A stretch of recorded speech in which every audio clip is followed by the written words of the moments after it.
Hello students. So ನೋಡಿ, factorisation method ಅಲ್ಲಿ ಕೇಳೋ ಯಾವುದಾದ್ರೂ ಕ್ವಶನ್ ಆಗಿರಲಿ, ನೀವು ಜಸ್ಟ್ ಈ ಒಂದು ಶಾರ್ಟ್ ಟ್ರಿಕ್ ಇಂದ ನೀವೇನ್ ಮಾಡ್ಬೋದು ಅಂದ್ರೆ ಯಾವುದೇ ಕ್ವಶನ್ ನ ಜಸ್ಟ್ 5 ಸೆಕೆಂಡ್ ಅಲ್ಲಿ ಸಾಲ್ವ್ ಮಾಡ್ಬೋದು. ಸೊ ನೋಡಿ, ಈ ಕ್ವಶನ್ ನಾನು ಸಿಂಪಲ್ ಶಾರ್ಟ್ ಟ್ರಿಕ್ ಅಲ್ಲಿ ಯಾವ ತರ ಈಸಿಯಾಗಿ ಸಾಲ್ವ್ ಮಾಡ್ತೀನಿ. ಫಸ್ಟ್ ಇದೆರಡನ್ನು ನಾವು ಮಲ್ಟಿಪ್ಲೈ ಮಾಡಲೇಬೇಕು ಫ್ಯಾಕ್ಟರ್ಸ್ ಕಂಡುಹಿಡಿಯೋಕೆ. ಸೊ 9 2 18, ಯಾವ್ದಿದು -18. ಸೊ ನಾನೇನ್ ಮಾಡಬೇಕು, ಈ ಎರಡು ನಂಬರ್ ಕಂಡುಹಿಡಿಬೇಕು. 18x² ಅಲ್ವಾ, ಸೊ ಎರಡು ನಂಬರ್ ಕಂಡುಹಿಡಿಬೇಕು. ಸಚ್ ದಟ್ ಮಲ್ಟಿಪ್ಲೈ ಮಾಡಿದ್ರೆ 18 ಬರಬೇಕು, -18 ಆಡ್ ಸಬ್ಟ್ರಾಕ್ಟ್ ಮಾಡಿದ್ರೆ ಮಿಡಿಲ್ ಟರ್ಮ್ ಬರಬೇಕು. ಇದಂತೂ ನಿಮ್ಗೆ ಗೊತ್ತೇ ಇರೋದು ಆಬ್ವಿಯಸ್ಲಿ. ಸೊ ಕರೆಕ್ಟ್ ಆಗಿ ನೋಡಿದ್ರೆ ಇದಕ್ಕೆ 6 3s ಪ್ರಿಫರಬಲಿ ಕರೆಕ್ಟ್ ಆಗಿರುತ್ತೆ. ಯಾಕೆಂದ್ರೆ if I subtract 6 and 3 I get 3 only.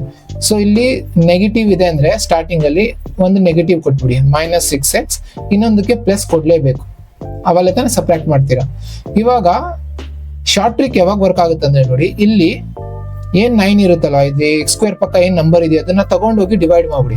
ಏನ್ ನೀವು ಫ್ಯಾಕ್ಟರ್ಸ್ ಕಂಡಿಡ್ತೀರಾ, ನಂಬರ್ಸ್ ಇದೆಯಲ್ಲ, ಆ ನಂಬರ್ಸ್ ಕೆಳಗಡೆ x² ಪಕ್ಕ ಇರೋ ನಂಬರ್ ಇಂದ ಡಿವೈಡ್ ಮಾಡ್ಕೊಂಡ್ಬಿಡಿ. ಇವಾಗ ಇದೆರಡು ಡಿವೈಡ್ ಆದ್ರೆ ನೋಡಿ, ಇದು 3 ಟೇಬಲ್ ಅಲ್ಲಿ 3 3s 3 2s 3 3s and 3 1s. ಇವಾಗ ಇದನ್ನ ಬರೆಯೋದು ಯಾವ ರೀತಿ ಬರೀತೀರಾ ಅಂದ್ರೆ ವೆರಿ ಸಿಂಪಲ್. ಫಸ್ಟ್ ಡಿನಾಮಿನೇಟರ್ ಅಲ್ಲಿ ಇರೋ ನಂಬರ್ನ ಬರ್ದ್ಬಿಡಿ, 3 and x ಬರೀರಿ. ಓಕೆ, ಅಂದ್ರೆ 3x.